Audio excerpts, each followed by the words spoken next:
സ്കൂളിൽ ഞാൻ പഠിക്കുമ്പോൾ 10ാം ക്ലാസ്സിൽ പഠിക്കുമ്പോൾ ഒരു കഥാ മത്സരം ഉണ്ടായിരുന്നു. അപ്പൊ കഥാ മത്സരത്തിന് അവര് ടൈറ്റിൽ തരും, നമ്മൾ അതിനെ കുറിച്ച് എഴുതുക.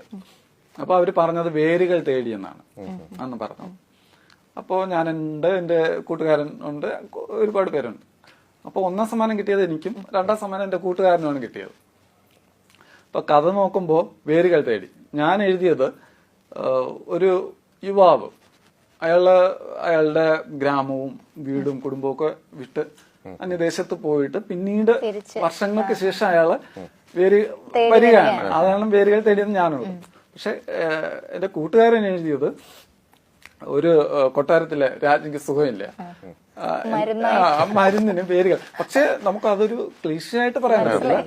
പക്ഷെ അത് വളരെ നന്നായിട്ട് അത് എഴുതിയിട്ടുണ്ട്, വളരെ നന്നായിട്ട് എഴുതി. പക്ഷെ ആ അർത്ഥം, അത് കാഴ്ചപ്പാട്, അപ്പം അത് ശരിക്കും ഒരു അസാധാരണ